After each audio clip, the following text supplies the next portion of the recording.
First Corinthians 13:13. So now faith, hope, and love abide, these three, but the greatest of these is love. I was listening to a sermon by Derek Prince, and I was also listening to an episode of Chasing the Kingdom, one of my favorite podcasts. And they were both talking about hope. What's interesting is that we tend to hear a lot of sermons and just a lot of talk about faith and a lot of talk about love.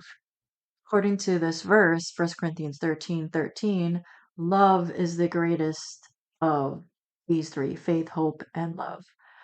Love is the greatest. Love is, I guess, the most important. But I wanted to dive in to talk a little bit about hope. In the podcast I was listening to, Chasing the Kingdom, the host, John Balawit, he talks about the importance of hope, and so does Derek Prince in the sermon that I was listening to. What happens if we don't have hope? If we don't have hope, if we're stuck in despair, we probably won't be able to see opportunities in front of us. We might not be able to see God's blessings. If we are stuck in despair without hope, we probably aren't being grateful for the blessings that we've received. And I'm wondering, can we even have faith and love without hope? Here's a verse that Derek Prince mentioned in his sermon, and I love this verse because I've been meditating on this verse for the past couple of years, and I've mentioned it on the podcast before. It is Romans 8:28, and we know that for those who love God, all things work together for good for those who are called according to his purpose. I'm going to say that again. Romans 8:28. And we know that for those who love God, all things work together for good for those who are called according to his purpose. So let's dig into this a little bit. What does this verse mean? It means that if you love God and you mess up with your kids, God will work it out for good. If your spouse messes up with your kids, God will work it out for good. If you mess up with your finances, God will work it out for good.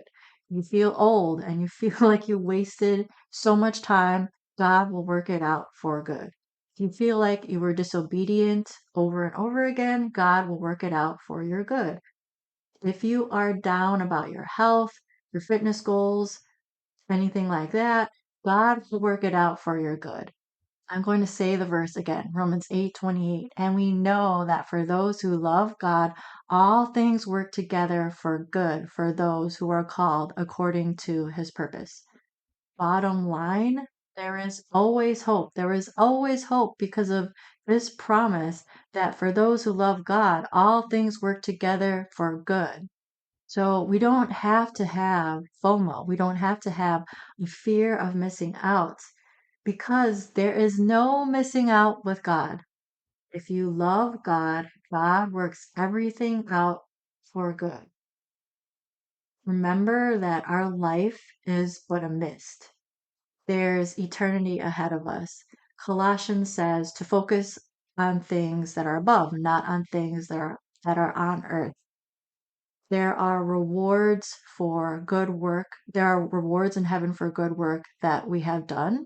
Salvation is not based upon good works. Salvation is a free gift. All we have to do is accept it, but we do receive rewards for the good that we have done during this life. Don't give into I don't know if I should call it an illusion, but I can't think of a better word. Don't give into the illusion that this life is all that there is. So really, if you're having a bad day, we know that God will work it out for your good. If something goes wrong, for those who love God, all things work together for good. This is such a powerful verse. I also think that it's something that is not easy to internalize. It's not something that we might remember when we're going through a really tough trial or if something tragic happens. It's not easy to remember that God will work it out for good, but it's the truth. So, as I say on many episodes of this show, it's so important to remember God's word, to meditate on God's word. If this verse will bring you hope, I hope that you will memorize it, write it down, put it in your phone, put it on your fridge, put it on your mirror, whatever you need to do to keep truth right in front of you. I hope that you will do it because that is how we fight back. Enemy comes to steal, kill, and destroy. The enemy is the father of lies. We fight back with the truth. So I want to say it one more time, Romans 8:28. And we know that for those who love God, all things work together for good for those who are called according to his purpose.